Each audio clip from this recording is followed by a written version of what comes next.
Welcome to Echoes of Commerce. Today we begin a fascinating journey through history to discover how the modern economy was born. The economy, as we understand it today, did not emerge overnight. Over the centuries, numerous thinkers have contributed to its development with theories and ideas that laid the foundations of what we now know as modern economics. Among these early thinkers, figures such as Adam Smith, David Ricardo, and Thomas Malthus stand out. In this scene, we will explore the contributions of these pioneers and how their ideas revolutionized the way we understand the market, commerce, and wealth. Adam Smith, known as the father of modern economics, published his most influential work, The Wealth of Nations, in 1776. In it, Smith advocated free trade and competition as engines of economic growth. His concepts of the invisible hand and the division of labor have left an indelible mark on economic thought. David Ricardo, for his part, introduced the theory of comparative advantage, arguing that countries benefit by specializing in the production of goods in which they have a lower opportunity cost. Thomas Malthus, although more pessimistic, contributed his theory on population and resources, warning about the dangers of uncontrolled population growth. The Industrial Revolution, which began in the mid-18th century, marked a turning point in world economic history. This period was characterized by a series of technological innovations that transformed industries and production on an unprecedented scale. The mechanization of textile production, the introduction of the steam engine, and the development of new manufacturing techniques dramatically changed the way goods were produced and businesses were organized. One of the most significant impacts of the Industrial Revolution was the increase in productivity. Factories began to produce goods at a much faster pace and at lower costs, leading to an expansion of trade and economic growth. However, this period also brought with it challenges, such as difficult working conditions, child exploitation, and growing economic inequality. On a theoretical level, the Industrial Revolution also influenced the development of new economic ideas. The need to understand and manage these changes led to the emergence of new disciplines and approaches in economics. The work of Karl Marx, for example, emerged as a critique of industrial capitalism, proposing a detailed analysis of class dynamics and production relations. The rise of capitalism and the adoption of free market policies were crucial milestones in the development of the modern economy. With the expansion of trade and industrialization, an economic system emerged based on private property, capital accumulation, and market competition. This model became the engine of economic growth and innovation in much of the Western world during the 18th and 19th centuries. Capitalism encouraged investment and innovation, leading to unprecedented economic growth. The idea that individuals, by seeking their own benefit, would contribute to the general well-being of society, promoted by Adam Smith, became a cornerstone of economic thought. Competition between companies fostered efficiency and the production of better quality goods and services at lower prices. However, capitalism also presented challenges and controversies. Economic and social inequality became more pronounced, and financial and economic crises became a recurring feature of the system. These challenges led to the formulation of various economic theories and policies aimed at mitigating the negative effects of capitalism without compromising its benefits. The theory of value and classical economics played fundamental roles in the formation of modern economics. During the 19th century, economists such as David Ricardo and John Stuart Mill developed and refined the labor theory of value, which holds that the value of a good or service is determined by the amount of labor necessary to produce it. This theory was a pillar of classical economics and provided a basis for analyzing the distribution of wealth and the functioning of the market. David Ricardo, with his theory of comparative advantage, argued that countries should specialize in the production of goods in which they had a comparative advantage and trade with other countries to maximize global economic efficiency. This revolutionary idea laid the foundation for free trade and economic globalization. John Stuart Mill, for his part, integrated the ideas of classical economics with ethical and philosophical principles, advocating an economy that not only focused on efficiency and growth, but also on justice and social well-being. His work, Principles of Political Economy, is a synthesis of classical economic theories and a reflection on the role of the economy in society. The emergence of socialism and the criticism of capitalism were direct responses to the inequalities and social problems generated by the Industrial Revolution and the capitalist system. Karl Marx and Friedrich Engels stood out as the most influential critics of capitalism, proposing an alternative system based on collective property and the elimination of social classes.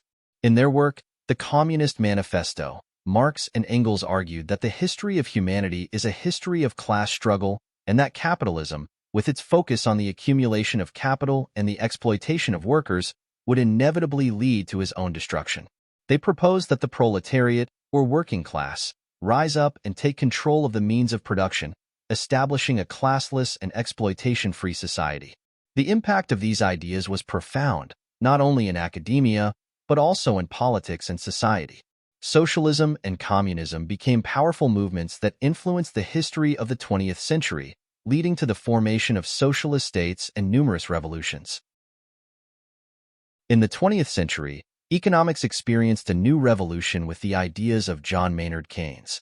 Keynes, influenced by the devastating consequences of the Great Depression of 1929, developed an economic theory that sought to offer solutions to stabilize the economy and avoid similar crises in the future. His most influential work, General Theory of Employment, Interest and Money, published in 1936, introduced revolutionary concepts such as aggregate demand and active government intervention in the economy. Keynes argued that markets do not always adjust automatically and that, in times of recession, the government should intervene to stimulate aggregate demand through public spending and monetary policy. This idea marked a significant change in the way the economy was understood and managed, especially during periods of economic crisis. Keynes's influence extended beyond economic theory. His ideas were adopted by many governments and economists around the world, especially after World War II, when tools were sought to rebuild devastated economies. Keynesianism became the dominant paradigm in economic policy for several decades, until the arrival of new theories and approaches in the last decades of the 20th century. Neoclassical economics emerged at the end of the 19th century as a response to criticism of classicism and a reaction against socialism and state interventionism. Based on the principles of utilitarianism and general equilibrium theory, Neoclassical economics focused on the study of utility maximization and efficient resource allocation under conditions of perfect competition. One of the main exponents of neoclassical economics was Alfred Marshall, author of Principles of Economics, published in 1890. Marshall introduced concepts such as the supply and demand curve, the price elasticity of demand, and the concept of welfare. Consumer. His focus on microeconomic analysis and market equilibrium profoundly influenced the development of modern economic theory. Neoclassical economics became mainstream in academic and political economics for much of the 20th century. His focus on market efficiency and free competition provided a theoretical basis for economic policies that promoted trade liberalization and the reduction of the government's role in the economy. Monetarist economics, associated primarily with the Chicago School and its leading exponent, Milton Friedman, emerged as a critique of Keynesianism in the 1950s and 1960s. Friedman argued that aggregate demand policies and active government intervention, advocated by Keynes, were ineffective and could lead to uncontrolled inflation. According to monetarist theory, inflation is a monetary phenomenon caused mainly by excessive growth in the money supply. Friedman advocated for restrictive monetary policy and a monetary rule that limited the growth of the money supply, arguing that this would lead to lower inflation rates and sustained long-term economic growth. The influence of monetarist economics spread in the following decades, especially in the economic policies of countries such as the United States and the United Kingdom during the 1980s and 1990s. Friedman's ideas on the importance of control of the money supply and free competition influenced economic theory and public policy around the world. Behavioral economics and economic psychology emerged at the end of the 20th century as a response to the limitations of traditional economic theory in explaining human behavior in the economic field.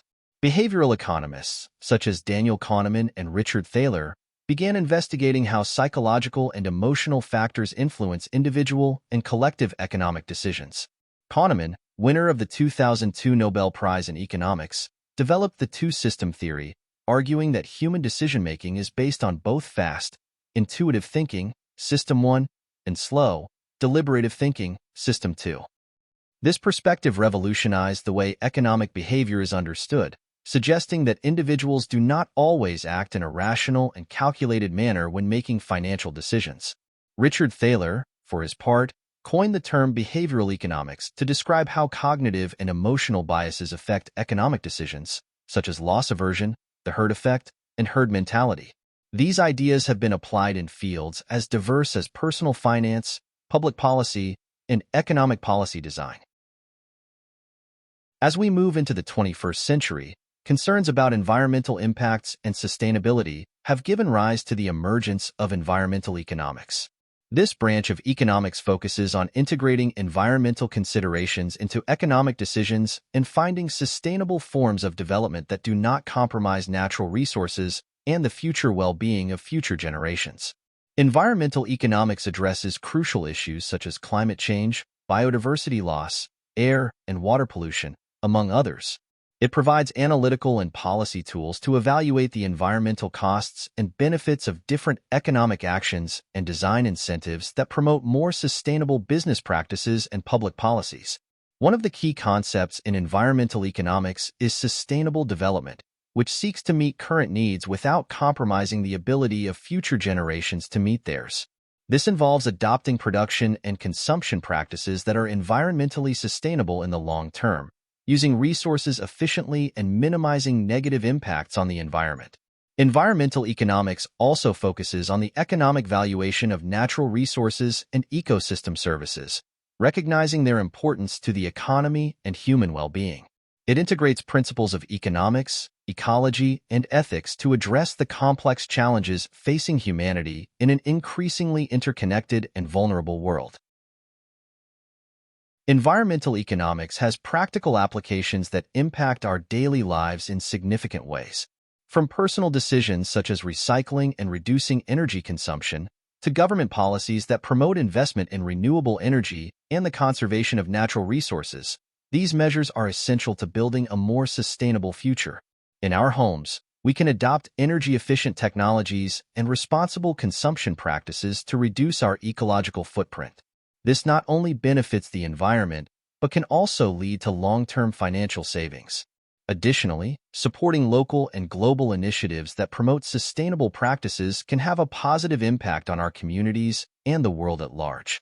In the business sphere, environmental economics drives innovation towards greener products and processes, responding to the growing demand of environmentally conscious consumers. Companies that adopt sustainable practices not only comply with environmental regulations, but also improve their reputation and competitiveness in the global market.